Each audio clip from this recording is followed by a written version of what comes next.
Innal hamdalillah nahmaduhu wa nasta'inuhu wa nastaghfiruh wa na'udzu billahi min shururi anfusina wa sayyiati a'malina may yahdihillahu fala mudilla lahu wa may yudlilhu fala hadiya lahu.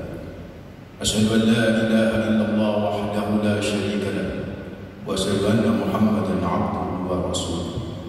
Allahumma shalli wa sallim wa barik ala sayyidina wa habibina wa maulana Muhammadin wa ala alihi wa sahbihi wa man tabi'ahum bi ihsan ila yaumiddin. Amma ba'd. Fa ya ibadallah, usikum wa iyaya bi taqwallah faqad faza al-muttaqun. Qala Allah ta'ala fi kitabihi al-karim, ya ayyuhalladzina amanu taqullaha haqqa tuqatih wa la tamutunna illa wa antum muslimun.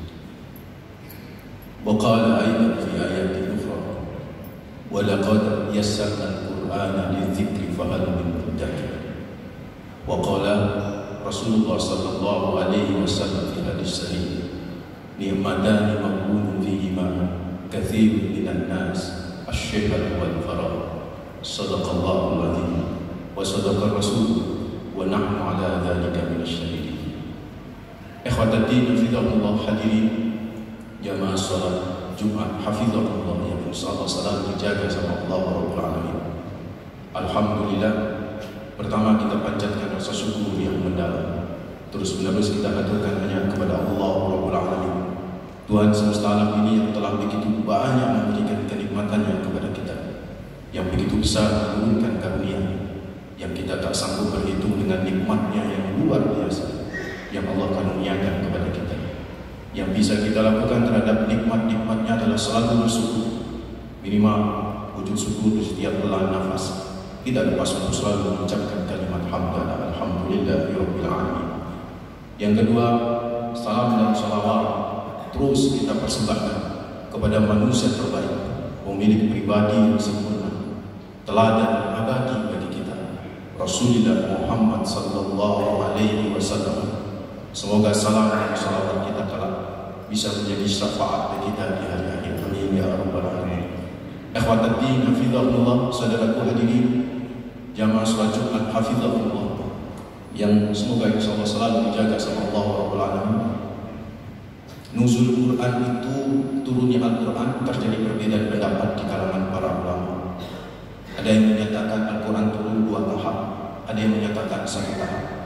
Yang 1 tahap ada yang menyatakan tanggal 17 Ramadan, dan ada juga yang menyatakan tanggal 21 Ramadan. Terlepas dari perbedaan pendapat terkait dengan sejarah turunnya Al-Quran itu, yang terpenting bagi kita adalah bagaimana kita bisa menuzulkan Al-Quran dalam kehidupan keluarga kita. Bagaimana kita bisa menuzulkan Al-Quran di dalam jiwa kita. Bagaimana kita bisa menuzulkan Al-Quran dalam kepribadian kita. Itu yang penting, saudara.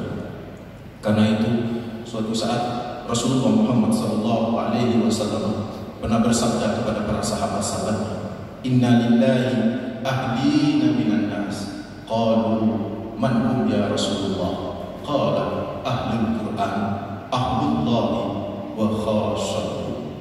Rasulullah Muhammad SAW pernah berkata kepada para sahabatnya, inna lillahi ahlina minan nas. Sesungguhnya Allah memiliki keluarga dari kalangan manusia. Sahabat bertanya, man hum ya Rasulullah? Siapa keluarga dari kalangan manusia ya Rasulullah? Rasulullah menjawab, qala ahlul Quran, ahlullahi wa khasyatuhu. Kata Rasulullah Muhammad SAW, keluarganya Allah dari kalangan manusia itu adalah mereka yang ahlul Quran. Ahlul Quran udah pasti akan menjadi ahlullah wa khasyatuhu. Ahlu dalam bahasa Arab itu bisa juga diartikan istri. Makanya ketika Ibnu Abbas menafsirkan ku anfusakum wa ahlikum nar, itu yang dimaksud adalah jagalah diri wahai para suami, wa ahlikum, dan istri dari api neraka. Diterjemahkan biasa dengan keluarga, bapak-bapak, adik-adik, jamaah salat Jumat hafizahumullah. Biasa diterjemahkan keluarga karena memang inti keluarga itu adalah ayah sama ibu, suami dan istri. Kalau keduanya sudah tercegah dari api neraka, insya Allah keluarga pun bisa selamat dari api neraka. Jadi ahlul, kalau secara bahasa itu artinya sesuatu yang dekat. Bukankah istri itu dekat dengan suami? Bukankah keluarga itu saling mendekat? Karena itu istilah ahlul Al-Quran itu bukan berarti harus orang yang pakar di bidang Al-Quran. Tidak. Kalau ahlul Quran dalam terjemahan bahasa Indonesia sudah pasti masuk dalam pakar Al-Quran. Tapi yang dimaksud oleh Rasulullah Muhammad SAW, keluarga Allah Azza wa Jalla adalah ahlul Quran. Maksudnya adalah orang yang dekat dengan Al-Quran. Orang yang dekat dengan Al-Quran adalah ahlullah wa khassatuh. Orang yang dekat dengan Al-Quran adalah orang yang akan kelak menjadi keluarga Allah Azza wa Jalla. Siapa bapak-bapak, adik-adik yang tidak kepingin menjadi keluarga Allah Azza wa Jalla? Menjadi keluarga orang hebat aja di negeri ini kita berharap-harap, menghayal, halu, apalagi menjadi keluarga Allah Azza wa Jalla. Bahkan wa khassatuh, keluarga inti sudah. Berarti kita harus bisa dekat dengan Al-Quran supaya kita bisa menjadi keluarga Allah Azza wa Jalla. Gimana caranya kita bisa dekat dengan Al-Quran? Di antaranya adalah menuzulkan Al-Quran di dalam jiwa kita, saudara. Gimana cara kita menuzulkan Al-Quran di dalam jiwa kita? Ada yang menarik, saudara, ikhwati fillah, jamaah salat Jumat yang insyaallah selalu dijaga sama Allah Rabbul Alamin. Di dalam surat Al-Qamar itu ada kalimat Allah yang diulang-ulang 4 kali, Pak. Wa laqad yassarnal Qur'ana lidzikri fahal min muddakir. Yang kurang lebih terjemahannya, sungguh kami mudahkan Al-Quran untuk pelajaran. Fahal min muddakir, adakah yang mau mengambil pelajaran? Itu di surat Al-Qamar diulang 4 kali, bapak-bapak, adik-adik. Hafizahullah. Diulang 4 kali. Yang pertama di ayat 17. Sama. Juga yang kedua di ayat ke-22. Wa laqad yassarnal Qur'ana lidzikri fahal min muddakir. Yang ketiga itu di ayat 32 juga diulang dengan kalimat yang sama oleh Allah Azza wa Jalla. Dan di ayat yang keempat juga diulang demikian. Kenapa Allah sampai mengulang-ulang seolah kalau bahasa Jawanya mempelajari Al-Quran dekat dengan Al-Quran itu gampang, dekat dengan Al-Quran itu mudah, dekat dengan Al-Quran itu enggak sulit. Diulang sampai 4 kali. Ada ulama kemudian yang memberikan sebuah penafsiran. Pengulangan 4 kali di dalam Al-Quran seolah kita harus bisa menuzulkan Al-Quran dengan 4 aspek dalam kehidupan kita. Kalau istilahnya Profesor Dr. Quraisy Shihab, membumikan Al-Quran dalam jiwa kita itu dengan 4 aspek, saudara. Yang pertama dengan membacanya. Dan membaca Al-Quran, wa laqad yassarnal Qur'ana lidzikri, itu adalah sesuatu yang mudah. Demikian pula menghafal Al-Quran. Yang kedua adalah menghafal Al-Quran. Wa laqad yassarnal Qur'ana lidzikri fahal min muddakir. Itu mudah menghafal. Enggak boleh kita berkata susah Pak Ustaz menghafal Al-Quran. Tidak boleh. Kalau kita berkata susah benar. Al-Quran itu, saudara ikhwatuddin fillah, itu lintas usia. Berapapun usia kita, kalau kita kepingin berinteraksi dengan Al-Quran, kalau kita kepingin dekat dengan Al-Quran dan kepingin menjadi keluarga Allah, pasti wa laqad yassarnal Qur'ana lidzikri, pasti akan dimudahkan sama Allah Azza wa Jalla. Dan ini adalah janji Allah Azza wa Jalla kepada kita, saudara ikhwatuddin fillah. Yang ketiga apa? Yang pertama tadi membaca, yang kedua adalah menghafalkan, yang ketiga adalah saudaraku memahami Al-Quran.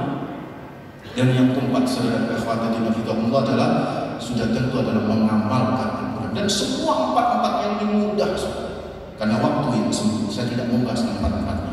Yang saya bahas adalah membaca Al-Quran. Karena apa saya membahas membaca Al-Quran yang lebih saya stretching, yang lebih saya tekankan, bapak-bapak adik-adik hafizahullah, karena ada seseorang yang berkata begini, Bapak, membaca Al-Quran juga penting. Yang penting itu memahaminya, makna per maknanya, mengamalkan. Ngapunten mohon maaf. Menurut pribadi Al-Fatih, omongan kayak begini bukan sekedar salah, tapi masuk kategori dhalun wa mudillun, sesat dan menyesatkan. Kenapa sesat dan menyesatkan, Ustaz? Bagaimana mungkin seseorang bisa memahami Al-Quran tanpa membacanya terlebih dahulu? Ini satu logika saja. Logika yang lain, kalau membaca Al-Quran tidak penting. Kenapa sampai Nabi riwayat Ibnu Mas'ud itu sampai berkata, "Man qara'a harfan min kitabillah falahu bil hasanah wal hasanatu bi asyri amsalha." Falam aqul alif lam mim harfun.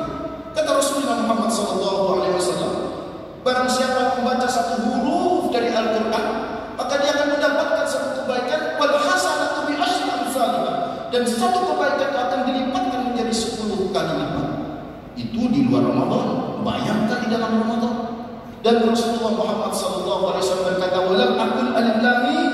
Aku tak berkata alif lam mim harfun, itu satu huruf. Tapi alif harfun tersendiri, mim lam harfun tersendiri, dan mim harfun tersendiri. Jadi 3 huruf alif lam mim. Kata guru saya Al-Habib Umar Hafid dari Tarik Hadramaut, beliau berkata ketika ikut daurah ilmiah dengan beliau beberapa tahun lalu, beliau menyatakan, kenapa Rasulullah Muhammad SAW memberi contoh kalimat alif lam mim sebagai contoh bahwa per hurufnya dapat pahala. Kenapa Rasulullah tidak kasih contoh dzalika, kalimatnya bisa dipahami?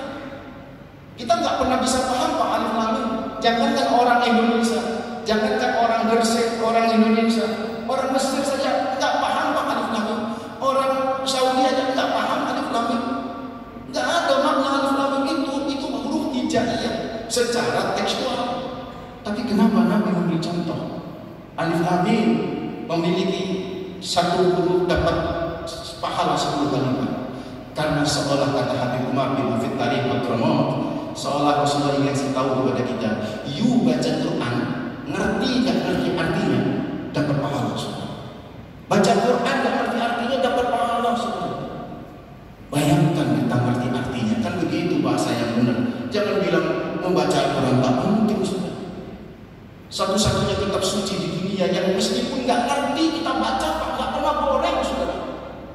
Yasin wal Qur'anil Hakim innaka laminal mursalin. Itu banyak dibaca oleh orang-orang Indonesia, orang seluruh dunia. Tapi adakah yang tahu arti itu? Sampai di situ saja. Adakah yang tahu? Banyak yang nggak tahu, Pak. Tapi kenapa dibaca berulang-ulang nggak bosan? Itulah mukjizat dari kalamullah al-mu'jiz yang luar biasa dahsyat, saudara. Jadi membaca itu dahsyat. Bahkan satu saat Umar bin Khattab radhiyallahu anhu sebagai seorang Amirul Mukminin, khalifah di Rasulullah Muhammad sallallahu alaihi wasallam, beliau datang datang ke sana untuk ngecek wilayah kota Mekah karena beliau tinggal di Madinah Munawwarah. Beliau ketemu dengan wali kota Mekah namanya Nafi bin Abdul Haris. Ditanyalah sang Nafi bin Abdul Haris, Nafi, yang kau angkat menjadi penguasa wilayah hutan yang ada di sekitar Mekah siapa? Maka Nafi berkata kepada Sayyidina Umar, wahai Amirul Mukminin, saya angkat Ibnu Abjad. Sayyidina Umar tanya lagi, mana? Siapa dia Ibnu Abjad? Maka kemudian Nafi bin Abdul Haris berkata, Ibnu Abjad ini seorang hamba sahaya, wahai Amirul Mukminin. Hamba sahaya itu di kalangan orang Arab strata sosial yang paling rendah, hamba sahaya. Tapi Nabi berusaha untuk menghilangkannya, mengangkat hamba sahaya menjadi orang yang merdeka. Nah, di antaranya mengangkat menjadi pemimpin. Tentu kaget Sayyidina Umar, seorang hamba sahaya jadi memimpin wilayah perikanan yang ada di sekitar kota Mekah. Ketika ditanya, "Man, siapa dia?" "Ya hamba sahaya, wahai Amirul Mukminin." Ditanya lagi, "Kenapa kau mengangkat Ibnu Abjad yang hamba sahaya untuk menjadi pemimpin wilayah perikanan di kota Mekah?" Maka kemudian Nafi bin Abdul Haris berkata, "Huwa mahirul Quran." Dia orang yang senang membaca Al-Quran, dia senang menghafalkan Al-Quran. Maka Umar bin Khattab berkata, qala Rasulullah sallallahu alaihi wasallam, yarfa'u bihadzal kitab aqwama wa yadh'u bihi akhirin. Kata Sayyidina Umar, benar apa yang dikatakan oleh Rasulullah, seseorang akan terangkat derajatnya gara-gara membaca Al-Quran, dan seseorang yang lain akan direndahkan derajatnya gara-gara jauh dari Al-Quran. So, saudara ikhwatiddin fillah, ayo nuzulkan Al-Quran dalam jiwa kita, dalam keluarga kita, minimal membacanya. Jangan sampai ada dalam keluarga kita satu orang pun yang buta huruf Al-Quran. Jangan sampai, Pak. Kalau bisa, semuanya bisa baca Al-Quran. Lebih tinggi lagi, semuanya bisa menjadi hafidhin, penghafal Al-Quran. Lebih tinggi lagi, bisa memahaminya. Lebih tinggi lagi, bisa mengamalkan. Kalau itu bisa terjadi, maka apa yang dikatakan oleh Rasulullah, Inna lillahi ahlina minan nas, itu benar-benar terjadi pada diri kita, pada keluarga kita. Kita benar-benar menjadi keluarga besar, bukan hanya keluarga besar di dunia, tapi menjadi keluarga besar di sisi Allah Azza wa Jalla, bahkan keluarga yang spesial di sisi Allah Azza wa Jalla. Saudara ikhwati fillah, begitu hebatnya membaca Al-Quran sampai Abu Hurairah menyatakan pengaruh membaca Al-Quran bukan hanya kepada makhluk hidup, bukan hanya kepada manusia, tapi pengaruh kepada benda mati, saudara. Benda mati itu apa? Rumah. Innal baita, kata Abu Hurairah, innal baita la yattasi'u ala ahlihi wa tahduruhu al-malaikah wa tahduruhu syayatin wa yaksiru khairuhu ay yaqra'a fihi al-Quran. Kata Abu Hurairah, sesungguhnya rumah yang dibacakan Al-Quran akan menjadi lapang banget bagi penghuninya, dan malaikat cangkruan di dalam rumah itu, bapak-bapak, setan-setan pada nggak terasa. Wa yaksuru khairuhu, dan kebaikan banyak dalam rumah. Istri bisa baik dengan suami, suami bisa baik dengan istri, anak bisa baik dengan sesamanya, anak bisa bakti kepada orang tua, pembantu bisa terpercaya dengan tuannya. Itu di rumah apabila ayyaqra'a fihi al-Quran, dibacakan di dalamnya Al-Quran. Mudah-mudahan saudaraku, di tanggal ini Ramadan, tanggal 18 Ramadan ini, kita benar-benar mampu bisa menuzulkan Al-Quran dalam jiwa kita, dalam keluarga kita, sehingga keluarga kita dan seluruh masyarakat yang benar-benar ahlul Quran, dekat dengan Al-Quran, bisa menjadi keluarga Allah Azza wa Jalla. Aku qouli hadza wa astaghfirullah